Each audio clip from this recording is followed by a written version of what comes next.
Hello everyone, welcome back to the new video. Hope आप सभी लोग ठीक होंगे एंड आपकी तैयारी भी एकदम अच्छे तरीके से चल रही होगी। तो ये है मॉर्निंग का टाइम और आज डेट है 2 अक्टूबर। और जैसा कि मैंने बोला था कि मैं डेली ब्लॉग लाऊंगी, तो I am working on that. थोड़ा सा डिफ़िकल्ट हो जाता है, लेकिन फिर भी मैं मैनेज करने की पूरी कोशिश कर रही हूँ। फ़िलहाल ये है सुबह का टाइम और हमारे गांव की सुबह आप देख सकते हो कितनी प्यारी होती है।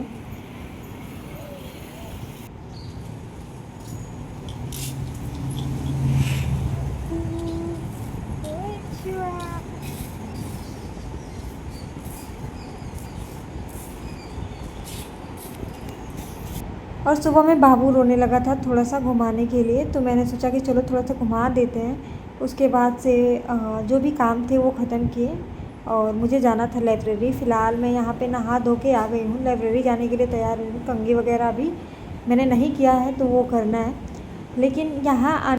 लेकिन कुछ काम था जो अचानक मुझे मम्मी ने बताया, जिसकी वजह से मैं लाइब्रेरी नहीं जा पाई। तो सारा कुछ ख़त्म करने के बाद यहाँ पे मैं आ जाती हूँ पढ़ने के लिए। उससे पहले मैं शेयर कर देती हूँ कि आज मुझे क्या क्या पढ़ना है और मैंने क्या अपना टारगेट रखा है। तो टारगेट ऑफ द डे है, मैथ में मुझे करना है एलसीएम एचसीएफ, और मैंने सोच रखा है कि मैं इसे 2 घंटे दूँगी। और ऊपर नीचे थोड़ा बहुत हो जाता है तो कोई बात नहीं। और मैं आपको टीचर इसलिए प्रेफर नहीं कर रही हूँ क्योंकि बहुत सारे लोग होंगे जो अलग अलग टीचर्स से पढ़ रहे होंगे, तो आपको उनकी वीडियोस अच्छी लगती होंगी, आपको उनका समझ में आता होगा, इसलिए मैं नहीं आप लोगों को प्रेफर करती हूँ। फ़िलहाल मैं बता दूँ कि मैं पढ़ती हूँ आदित्य रंजन से। मैथ जो है उनका बेसिक को लेके जो वीडियो है, तो वो सारी चीज़ें मैं कवर कर रही हूँ। वहीं बात करते हैं हिंदी की, तो हिंदी मैंने यूपीएसआई का बैच ले रखा था आरडब्ल्यूए से, तो वहाँ से कुछ नोट्स बनाया है, तो वो सारी चीज़ें कर रही हूँ। जीएस की बात करते हैं तो जीएस में मैंने हिस्ट्री पढ़ा, जिसमें वेद और इंडस वैली सिविलाइजेशन को कवर किया, तो वो मैंने लूसेंट से करा है। रीजनिंग भी मैंने आरडब्ल्यूए का जो यूपीएसआई वाला बैच है वहाँ से किया।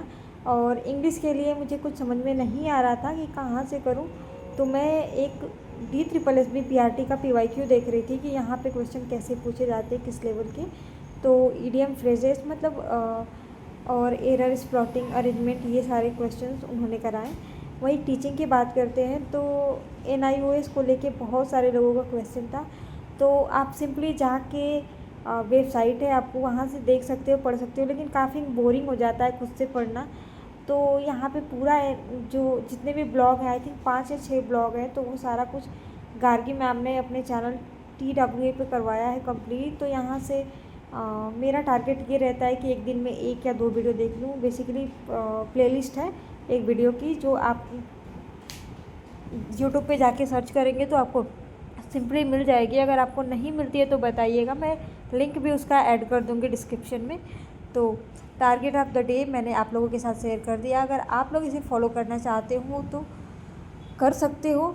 इवन कुछ अगर आपको कमी लगी हो तो आप मुझे सजेस्ट भी कर सकते हैं।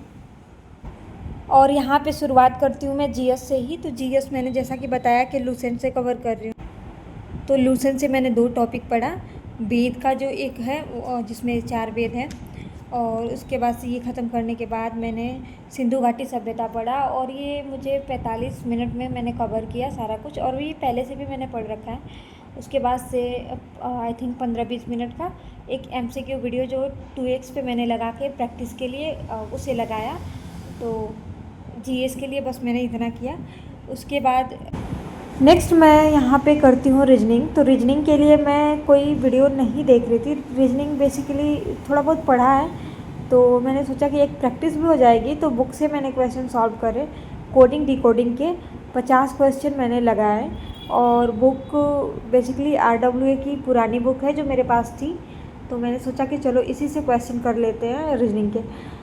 बेसिकली टॉपिक और सब कुछ तो सारे एग्ज़ाम का सेम है, बस डिफ़िकल्टी लेवल का डिफरेंस है। तो वो सारी चीज़ों को देखते हुए हमें बस करना है, बाकी सारा कुछ सेम है।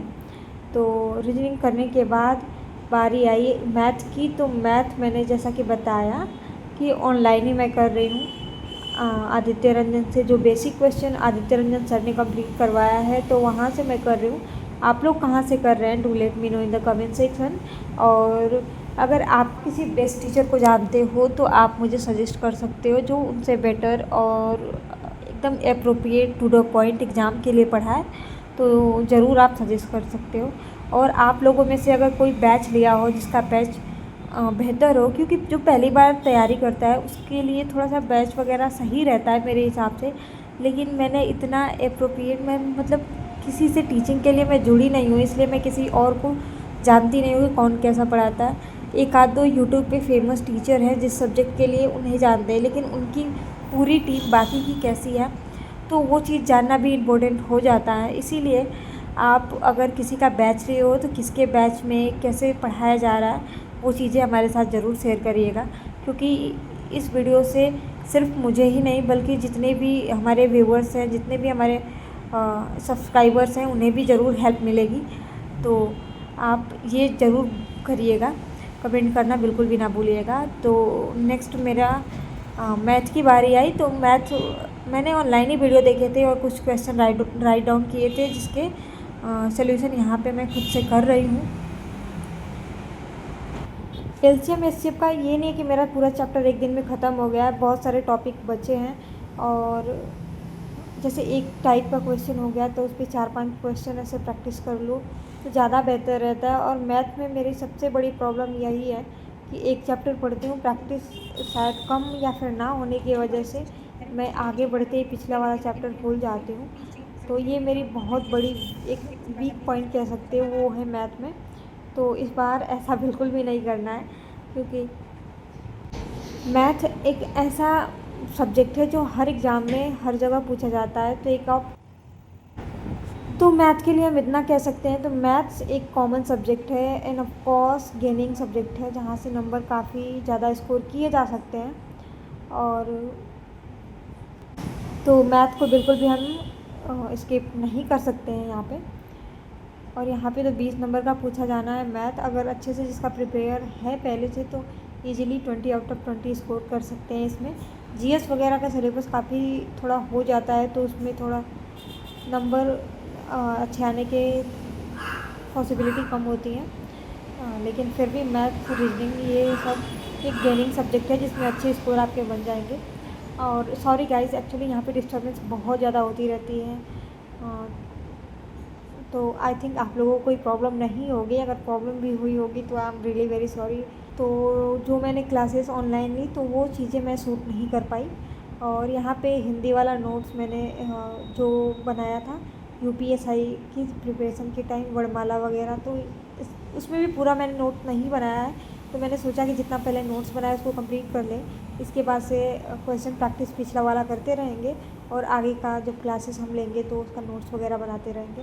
तो फ़िलहाल यहाँ पे मेरा हिंदी में वर्णमाला वाला जो चैप्टर है उसका रिवीजन कर रहे थे। और वर्णमाला अपने आप में बड़ा चैप्टर है और यहाँ पे थोड़ी सी चीज़ें भूल जाती हैं, जो सघोष अघोष ये वाला चीज़ें होता है, और अल्पप्राण महाप्राण, तो कौन सा जो प्रॉपर इसमें दिया हुआ है, कौन सा किस वर्ड का कौन सा लेटर ये है, तो ये सारी चीज़ें बड़ा जल्दी स्किप हो जाता है, माइंड से निकल जाता है और गलत होने के चांसेस बहुत ज़्यादा रहते हैं। मुझे तो इसमें बहुत ज़्यादा प्रॉब्लम रहती है, बेसिकली 5-6 बार कर चुकी हूँ, लेकिन फिर भी भारी आता है अब NIOS करने का। तो जैसा कि मैंने बताया था कि गार्गी मैम ने कंप्लीट करवाया हुआ है, तो बस उनकी प्लेलिस्ट मैं फॉलो कर रही हूँ फ़िलहाल।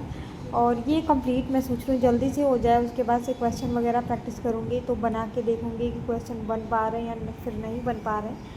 और उन्होंने एक चीज़ बहुत अच्छा किया है कि जो टॉपिक पढ़ाया है उसमें मोस्टली ऐसा है कि जिस पे MCQ वगैरह ऐड कर दिया है, तो वो चीज़ें थोड़ा सा अच्छा हो जाता है, एक पढ़ने में आसानी हो जाती है कि कैसे कैसे क्वेश्चन फ्रेम हो सकते हैं। और बिफोर NIOS पढ़ने से पहले आप ज़रूर से एक बार आप PYQ देख लेना, क्योंकि इससे अंदाज़ा लग जाएगा कि NIOS में मतलब आप एकदम उसको ये नहीं कि रट्टा मारना है। एक बार आप PYQ देख लोगे ना, तो जब आप NIOS पढ़ोगे तो आपके दिमाग में वो चीज़ें अपने आप क्लिक हो जाएंगी कि हाँ ये पेपर में पूछा गया था, तो वहाँ से आपका पैटर्न भी क्लियर होता चला जाएगा कि हाँ ये चीज़ें पूछा है। तो बस यही है, that's all in today's video guys. मिलते हैं किसी नेक्स्ट वीडियो में, टिल देन